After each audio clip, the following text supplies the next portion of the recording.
What makes a woman kneel emotionally before a man? What turns simple presence into magnetism and silence into power?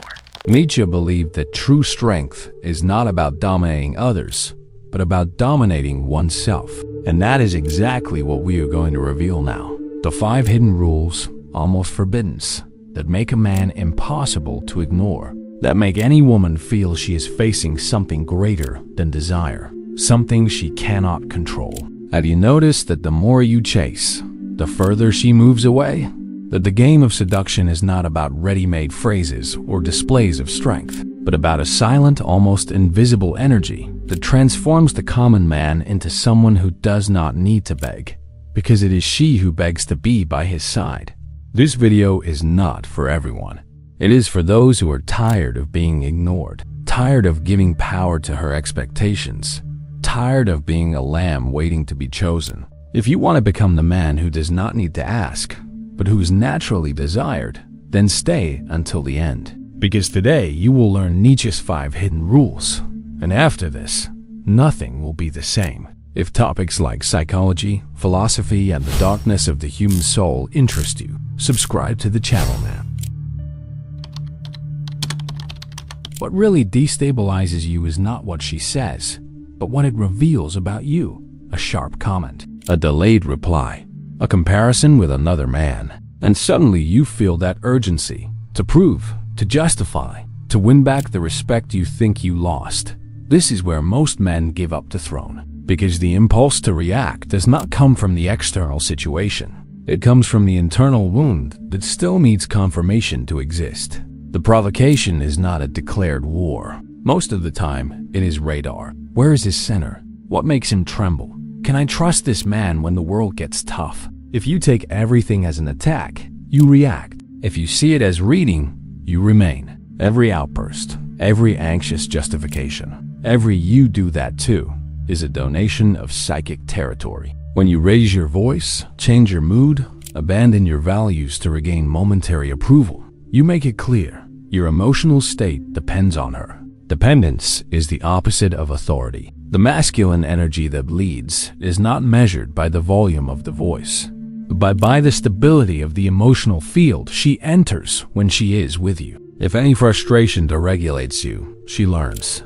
You cannot hold the storm, and if you cannot hold the storm, she will have to hold it, and that kills desire. Nietzsche did not ask you to shield yourself from suffering. He asked you to transmute it. The will to power is the ability to take raw emotion, pain, jealousy, humiliation, fear of loss, and turn it into creative strength. What does not kill me makes me stronger is not a gym slogan. It is an existential instruction. The emotional test is micro-suffering, a small shock that reveals where you are still stuck in validation. The man who walks toward the Bermensch uses each test as a laboratory. Here it hurts.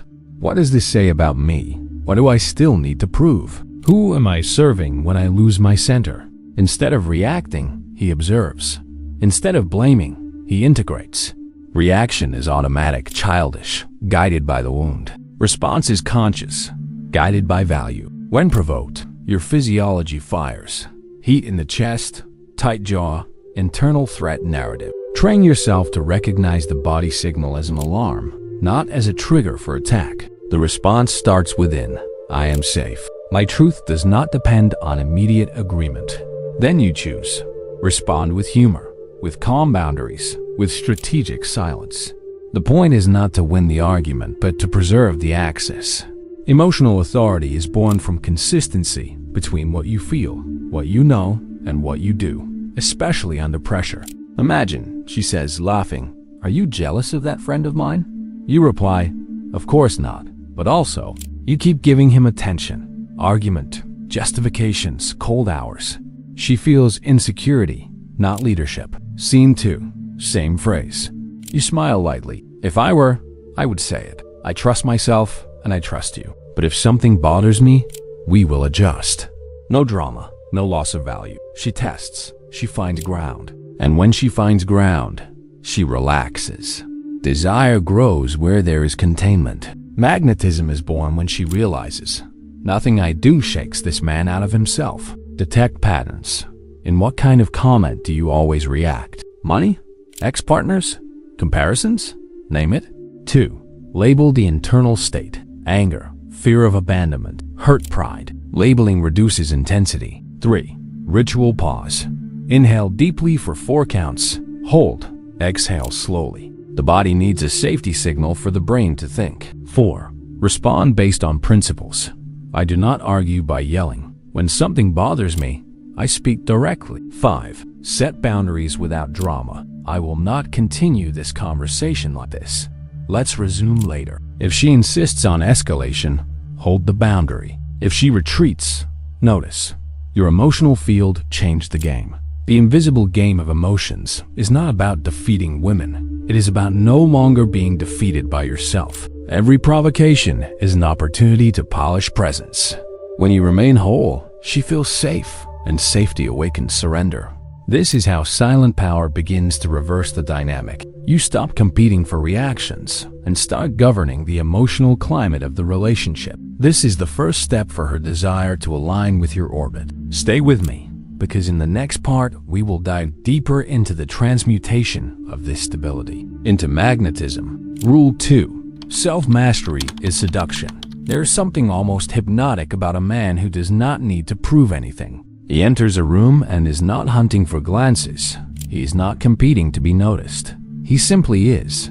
That absence of emotional hunger, that silent calm, creates a magnetic energy field that no ready-made phrase or cheap seduction strategy can generate. Women perceive this instinctively. A man who is at peace with himself, who does not need validation to feel alive, awakens curiosity.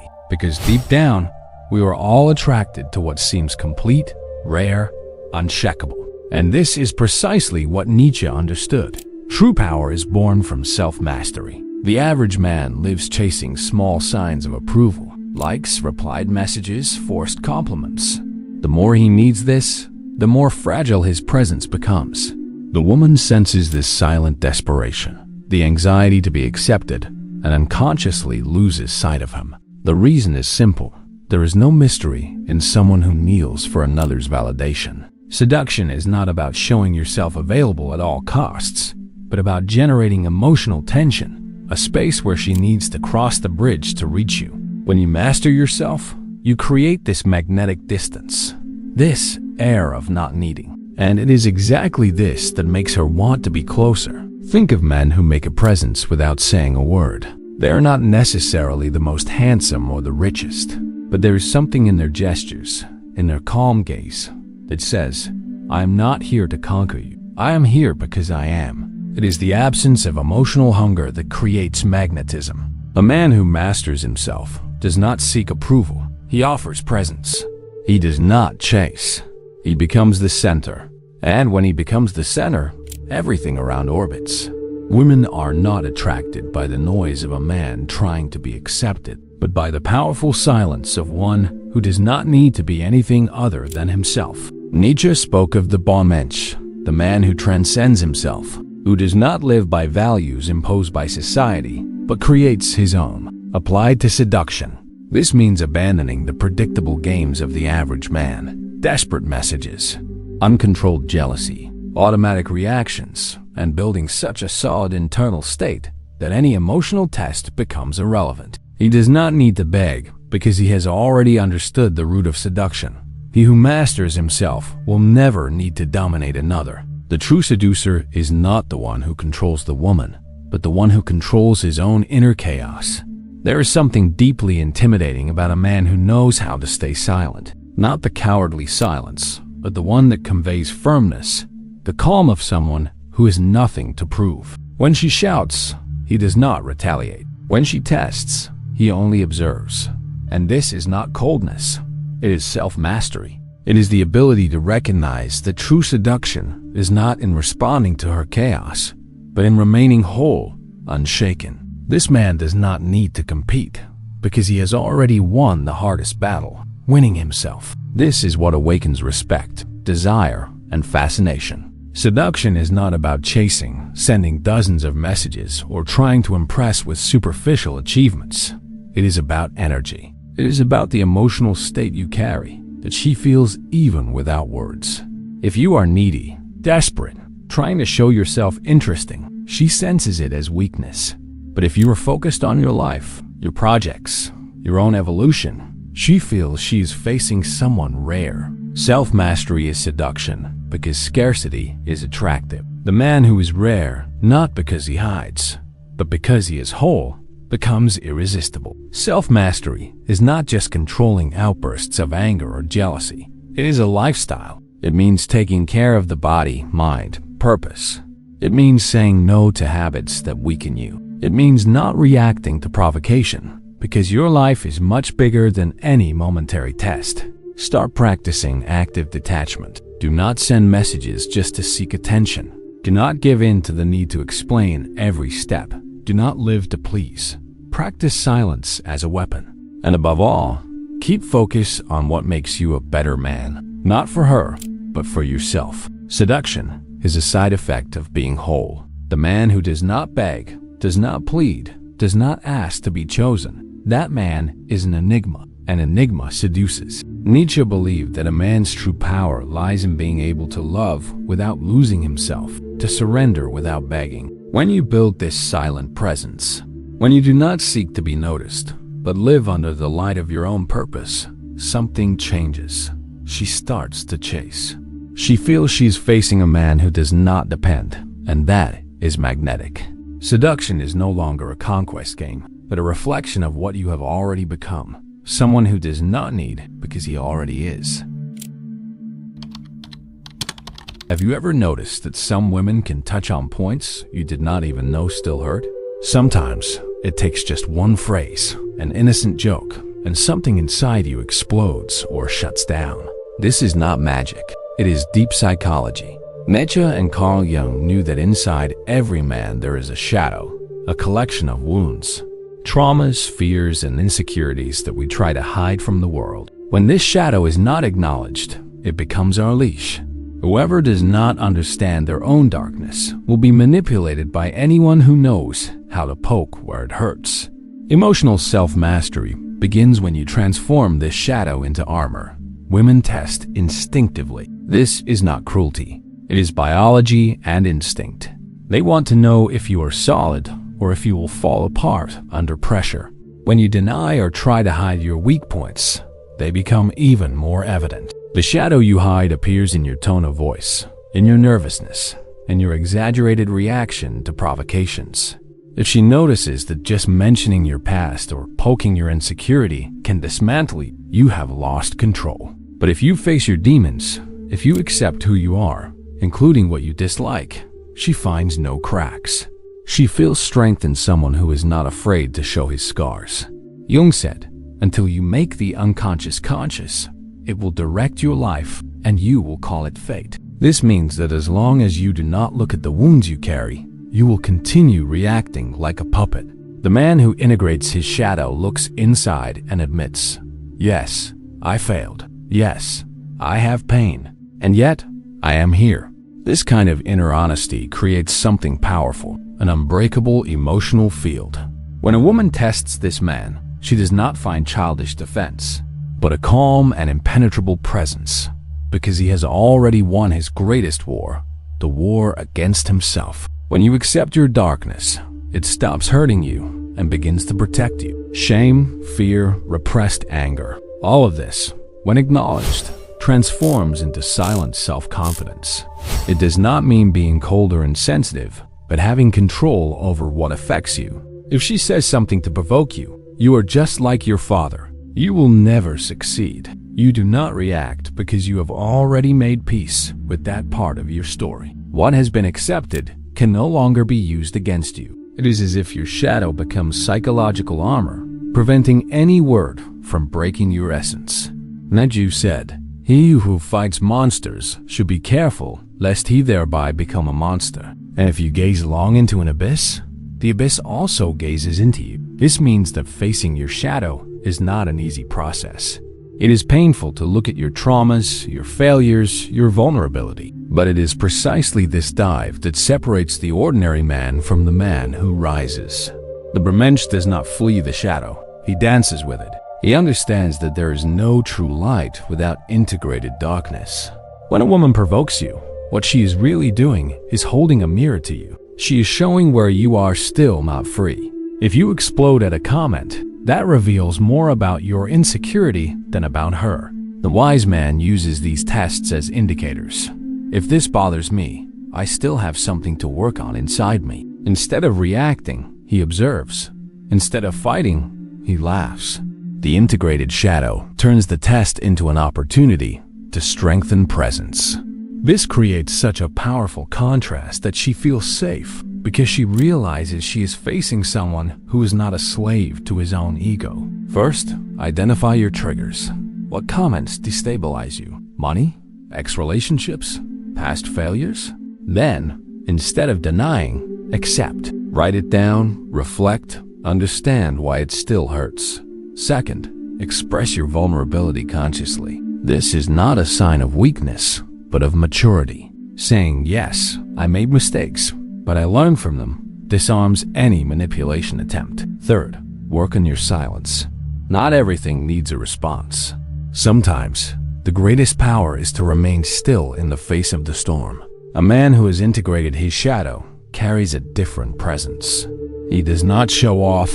He does not justify himself. He does not despair to be understood. He already understands himself. This kind of energy is so rare that it becomes irresistible. When a woman feels she is facing someone who cannot be manipulated by hidden wounds, she surrenders in a different way, not out of submission, but out of admiration. A well-worked shadow transforms you into a free man, and a free man is always desired.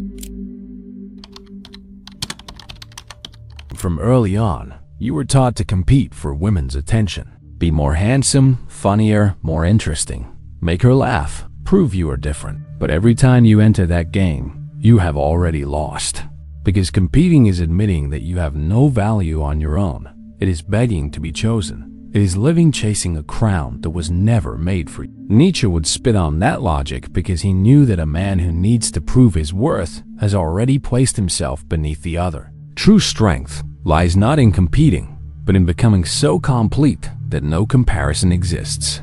Look around. How many men are scrambling over unread messages, creating artificial versions of themselves, competing like dogs for scraps of attention? And the more they run, the more they lose, because what is easy is never valued. Women do not desire the man who begs, but the man who remains solid. The man who does not compete, who does not need to fight for it, creates an aura of mystery and respect that no attempt to please can reach. He is not a commodity on a shelf. He is the architect of his own life, and that is magnetic. Nietzsche spoke of the strength of the man who surpasses himself, the Bermensch, the one who builds his own path without looking sideways. This man does not compare himself to others, because the only rival he recognizes is the weak version of himself. He wakes up every day to defeat his own yesterday, not to prove anything to anyone. While other men fight for her gaze, he is busy building something greater. And when the work is ready, he does not need to call attention. He attracts. Gravity does not need to try to be felt. It simply exists. Those who compete, beg. Those who create, lead. When you stop worrying about what she thinks, who she talks to, how many other men are trying to win her over, something powerful happens. The game changes direction. Instead of chasing, you define the field where the match will be played. You are no longer trying to be interesting. You are interesting because you are focused on growing, elevating yourself, becoming someone who cannot be ignored. Emotional authority is born from this silent place of those who do not compete but establish. We live in a world saturated with available, anxious, and predictable men. Men who send incessant messages, who do everything for attention, who live by her gaze. And precisely because of this, the man who does not chase, who does not shape himself to please, becomes an almost mythical rarity. He is the man she cannot decipher. He does not play the same game as the others. And when someone does not play the same game, he automatically becomes fascinating because he creates his own rules and everyone else ends up following. Nietzsche reminds us that the snake that cannot shed its skin dies, just as minds that are prevented from changing their opinions cease to be minds.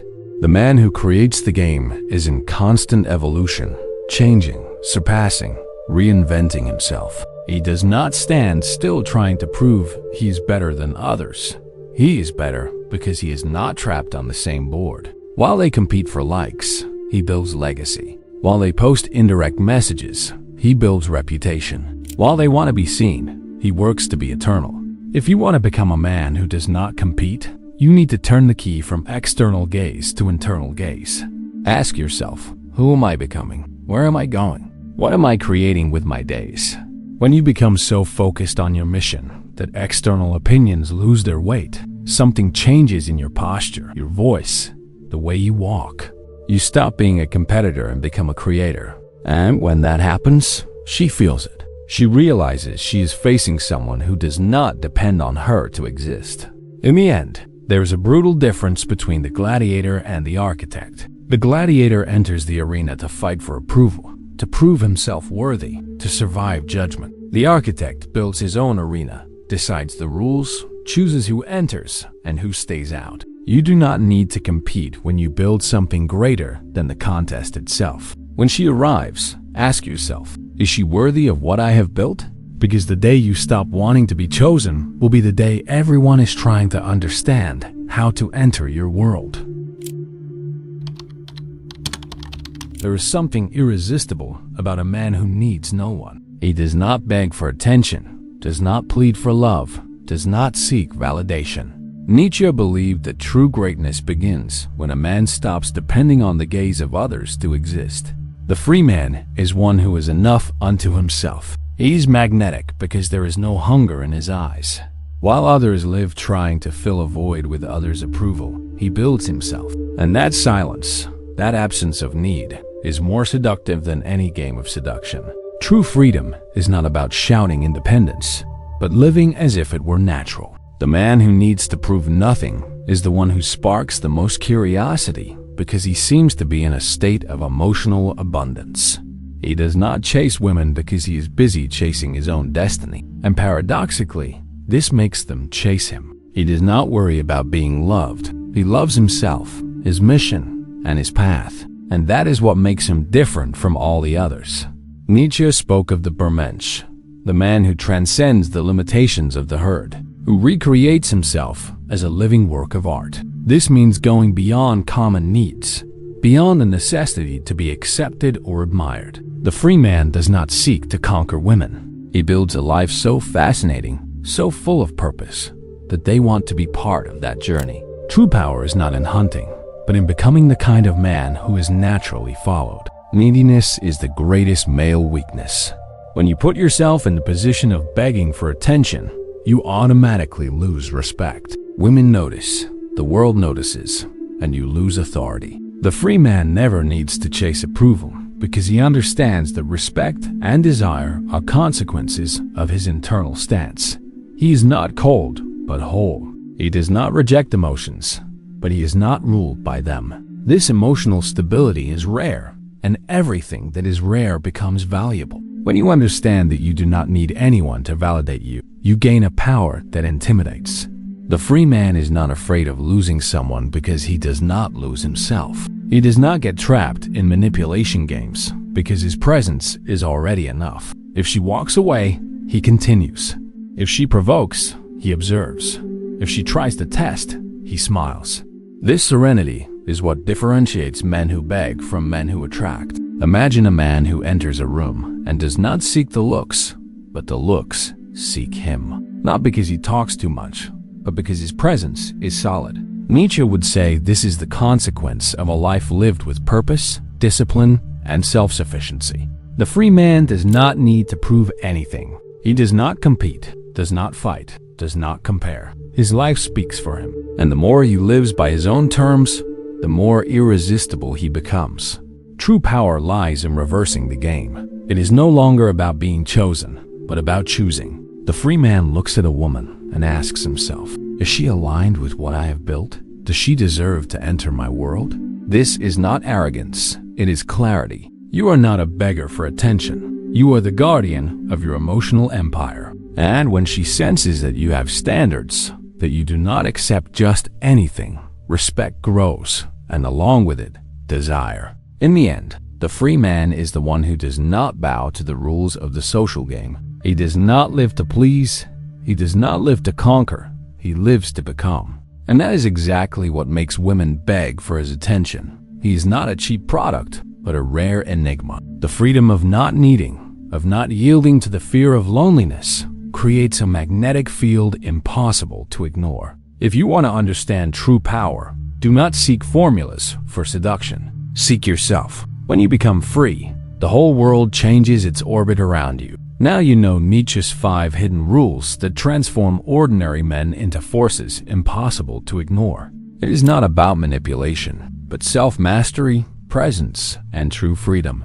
The invisible game of emotions, the silent seduction of the man who needs nothing, the shadow transformed into armor, the rejection of competition, and the power of the free man are weapons no one can take from you. If these words resonated in your mind, it is because something in you is awakening, something that has always been there, waiting to be forged in fire and truth. If you are ready to continue this journey and break the chains society put on you, subscribe to the channel now. Leave your comment and share this video with those who need to wake up to reality. Some may think this is the end, but beware, the war is not over yet. There are still things left unsaid. These 2 videos in front of you are not here by accident. And what if everything you believe about yourself is just a reflection of someone else's gaze?